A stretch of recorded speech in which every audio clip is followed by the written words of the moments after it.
¿Qué fue, mi gente? Es John Aquaviva y en esta oportunidad voy a estar hablando sobre el anarcocapitalismo. Me hicieron esta pregunta el día de ayer y decidí por qué no hacer un video dedicado únicamente a refutar los argumentos más típicos de esta ideología que me parece igual de incoherente, igual de imposible de implementar que el comunismo.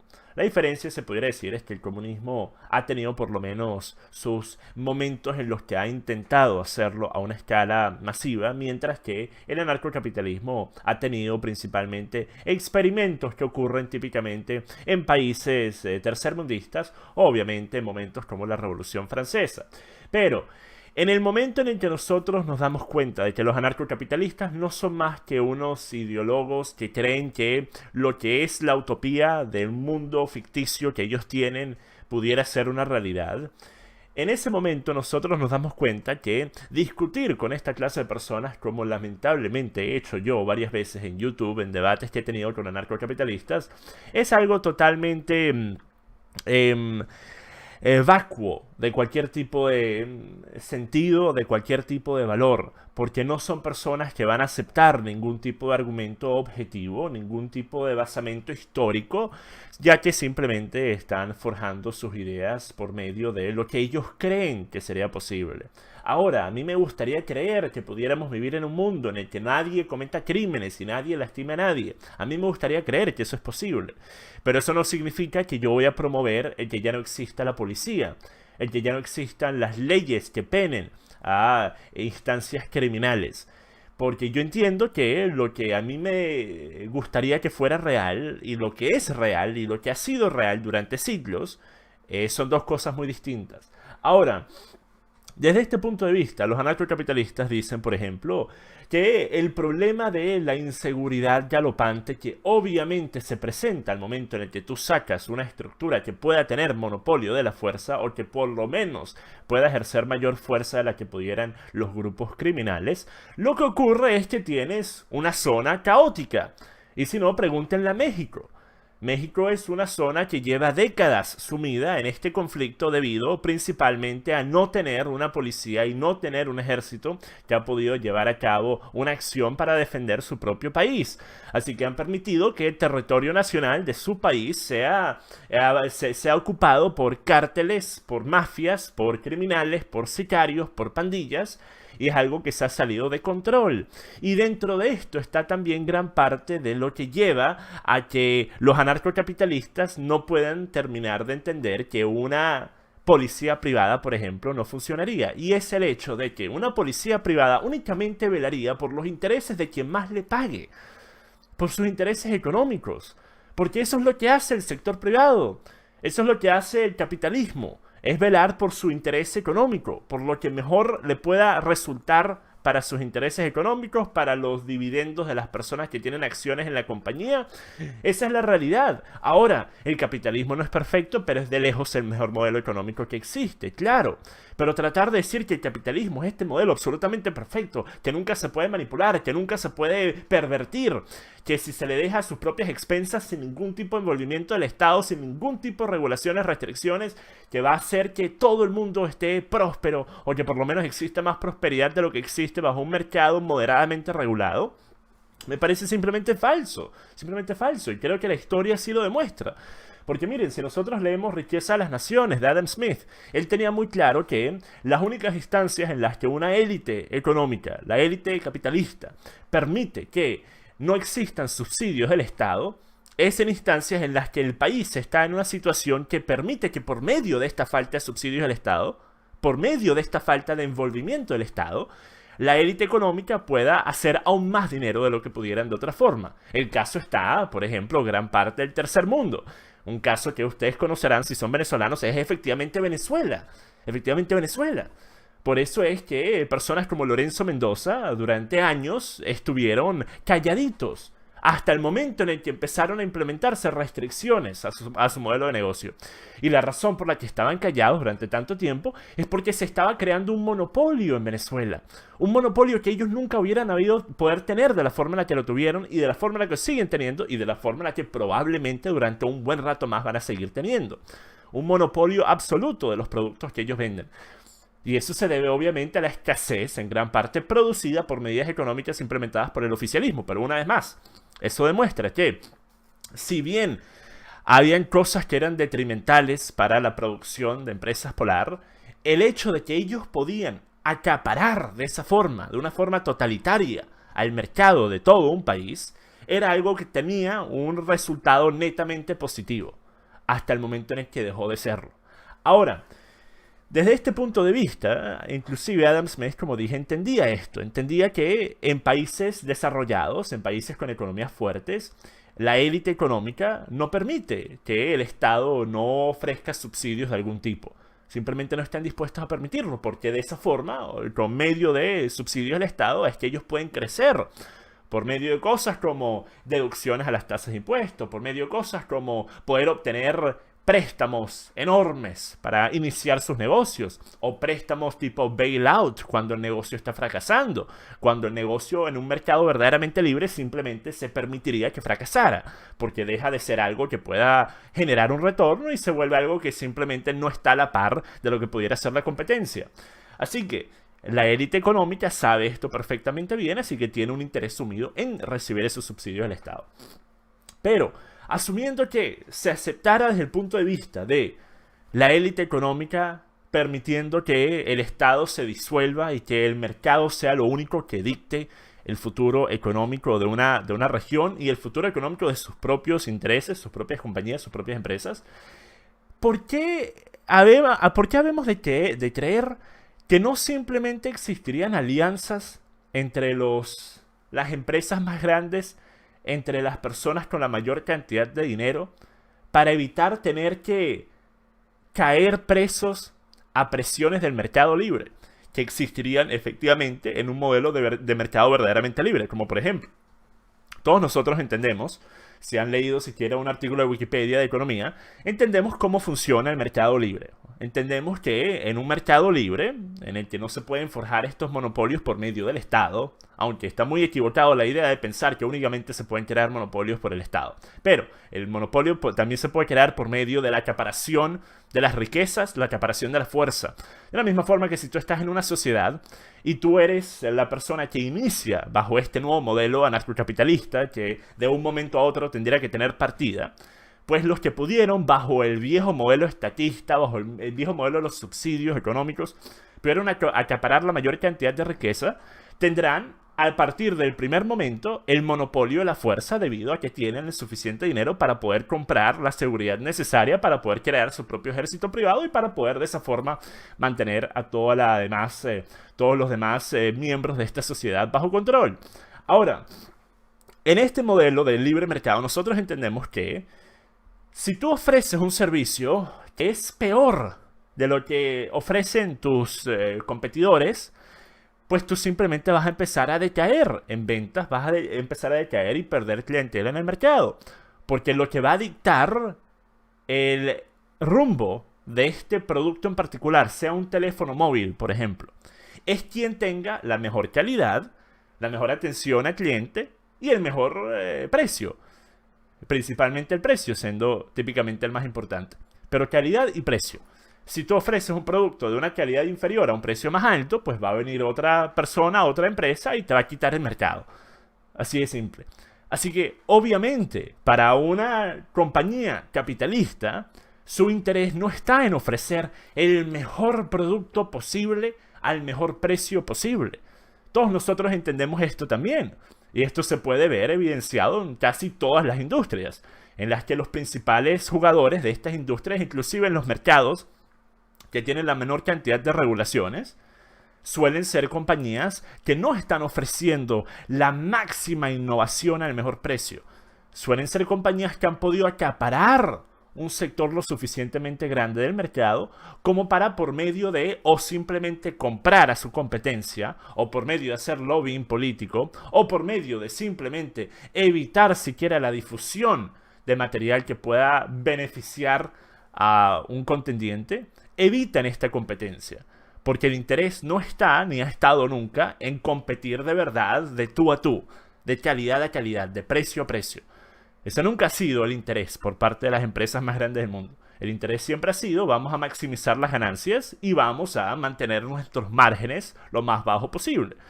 Ahora, en los márgenes lo más alto posible, digo. Ahora, desde este punto de vista, si nosotros nos ponemos a pensar en cómo funcionaría esta policía, pues sería simplemente lógico creer que la policía estaría haciendo lo que sea en el mejor interés de las grandes empresas, de las grandes compañías, de quien más dinero tiene, ya que su propio bienestar económico estaría sumido dentro de el interés de esas compañías, porque ellos serían los que más pudieran ofrecer pagarles. Ahora, desde ese punto de vista, se crea también un monopolio por medio de estas empresas de seguridad, porque al momento en el que tú tienes que velar por tu propia seguridad, por tu propio bienestar, por medio de una empresa de seguridad privada, pues obviamente vas a buscar la que sea mejor, vas a buscar la que pueda ofrecer la mayor cantidad de protección.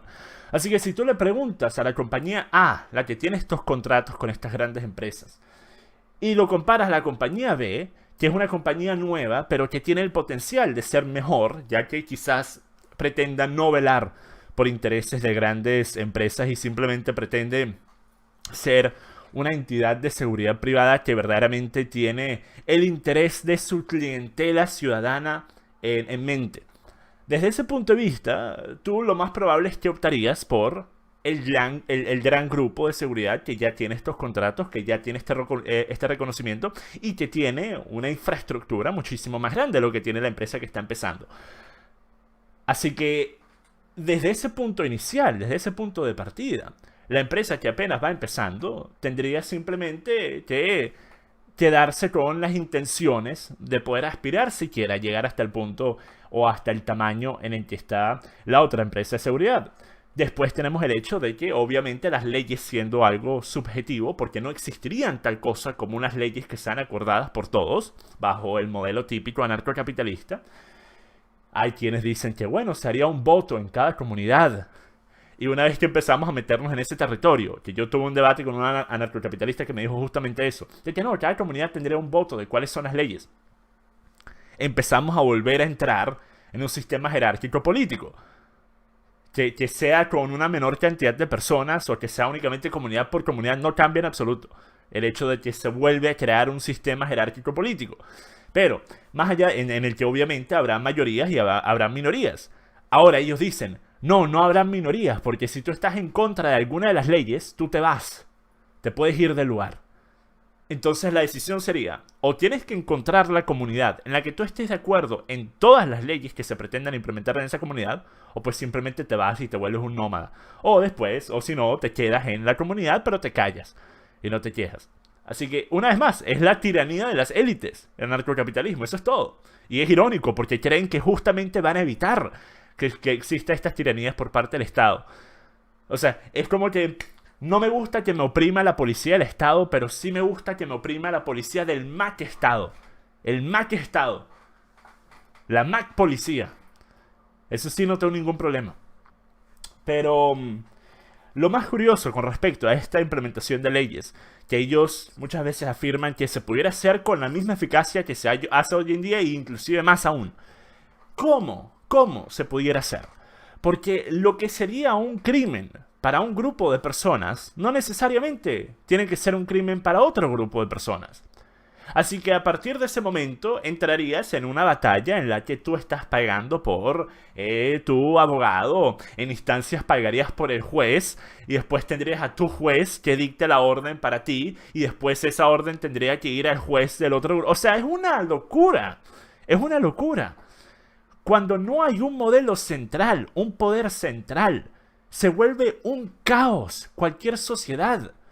No se vuelve más próspera. No se vuelve una comunidad que esté trabajando únicamente en pro a su propio beneficio personal sin afectar a los demás. Se vuelve lo contrario. Porque le permiten las oportunidades a que malos actores, que siempre van a estar, puedan aprovechar el hecho de que no existe una estructura centralizada. Es ridículo este concepto de que vamos a quitar todas las leyes, todas las restricciones, todas las regulaciones, cualquier entidad central que pueda fijar algún tipo de orden y vamos simplemente a esperar que lo que ocurra sea lo mejor para la población. Miren, si nosotros nos ponemos a pensar en la Gran Depresión en Estados Unidos a inicios de los 30, 1930, en la que era presidente, si no me equivoco, Hoover. Él estuvo nada más 2 años, creo que estuvo menos que su primer término. Fue votado, si no me equivoco, por Roosevelt. Roosevelt terminó entrando al poder. Y la razón principal no era porque él había sido culpable de la depresión. Él no había sido culpable, habían sido sus predecesores. Lo que pasó es que él dijo, bueno, simplemente vamos a dejar que el modelo capitalista haga lo que tiene que hacer y se vuelva a poner de pie por su cuenta. ¿Y qué pasó? Pues que pasó todo lo contrario. Y en aquella época Estados Unidos tenía un mercado mayoritariamente libre. Hoy en día la economía americana es una altamente regulada.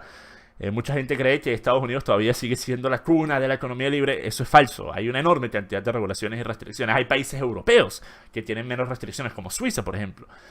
Ahora, desde este punto de vista, lo que terminó llevando a que Estados Unidos pudiera salir de esa depresión en una etapa relativamente corta de tiempo fue efectivamente la intervención del Estado en la economía una vez más y después obviamente los ingresos de la guerra, pero fue particularmente la intervención del Estado. Si nosotros vemos las depresiones que han ocurrido en las últimas décadas, en el último siglo en Estados Unidos, si nosotros vemos una gráfica de cuánto tiempo esto tomó para recuperarse de cada depresión, estamos viendo niveles de una mejora económica que no se pudieran emular de ninguna otra forma de no ser por el hecho de tener una economía que estuviera intervenida en ciertos grados por el Estado. Por medio de tener máquinas, como por ejemplo la Reserva Federal más adelante en Estados Unidos, con las que Estados Unidos puede efectivamente imprimir dinero ficticio. Ahora, el problema con este modelo es uno que todos nosotros tenemos claros. ¿Qué ocurre cuando tú imprimes dinero ficticio? ¿A dónde va a terminar de parar esa impresión constante de dinero que no está respaldado por ningún bien real? Ese es un problema que todos nosotros tenemos que estar claros que en el futuro va a acarrear consecuencias probablemente mucho más grandes de lo que hemos visto en instancias como el 2008. Sin embargo, eso no significa que un modelo en el que no exista ningún tipo de medio por el cual si ocurre una recesión en una comunidad, en una sociedad o en lo que sería bajo un modelo estatista un país, que no exista ninguna forma en la que se pueda salir de una recesión porque ¿por qué no habrían de ocurrir recesiones también bajo un modelo narcocapitalista? A fin de cuentas, las recesiones son también parte y pieza de lo que es un mercado libre también. No necesariamente tiene que ser debido a intervención del Estado. Así que, ¿qué ocurriría en esas instancias? ¿Cuánto tiempo pasaría? Encima de eso está el hecho de que si tú no eres una persona que tiene propiedad privada, pues básicamente no hay ninguna ley que pueda pegar a ti. No hay ninguna ley, por lo menos desde el punto de vista de los puritanos anarcocapitalistas, que tenga que tener algún tipo de valor, en el que tú tengas que tener algún tipo de valor sumido. Porque lo que se protege en este modelo es efectivamente la propiedad privada. Así que de no tener propiedad privada, que de por sí es siquiera discutible cómo pudiera siquiera vivir en aquella estancia. Porque yo también, y esto es una vaina tan... Es una mezcloranza. Tengo 20 minutos. Yo pensé en 10 minutos salimos de esto. 20 minutos y todavía ni siquiera he pasado por la superficie de argumentos anarcocapitalistas. Pero están los que dicen, como también un sujeto dijo en un debate que está en el canal de Noticiero Endógeno. Él dijo, no, miren, cada metro cuadrado de terreno va a ser propiedad privada de alguien. Así que para tú poder siquiera estar en un lugar, tú vas a o tener que tener propiedad privada o vas a tener que tener permiso de las personas que tengan propiedad privada. En el caso hipotético, que lo digo hipotético porque hay personas que van a responder, no, todos tendrían propiedad privada. Pero ¿cómo? ¿Cómo? ¿Por qué un modelo narcocapitalista evitaría que existieran personas pobres que no tuvieran los medios necesarios para tener propiedad privada? ¿Por qué evitaría necesariamente que existieran personas pobres?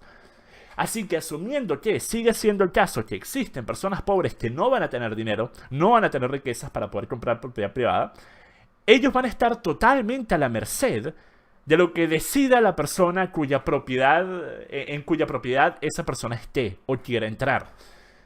Así que una vez más, la idea de que esto va a dejar de separar a los países porque vamos a quitar las fronteras terrestres y las personas van a ser libres de ir a donde quieran ir, es absolutamente falso, absolutamente falso.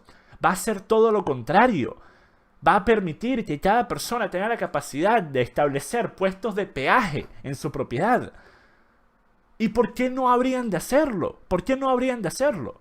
A fin de cuentas, sería simplemente otro ingreso económico que pudieran obtener debido al escenario en el que se encuentran. Pero bueno, creo que esto va a ser una serie de videos, porque como dije, estos son literalmente 3 o 4 argumentos de anarcocapitalistas y hay una enorme cantidad. Así que si les interesa que esto siga siendo una serie, probablemente para la próxima poner los puntos que voy a tratar para tenerlos bien ordenados y no irme por tangentes. Si creen que vale la pena seguir hablando de este tipo de temas, déjenme saber. Y si no, bueno, ¿qué les puedo decir? Hasta la próxima, mi gente. Paz.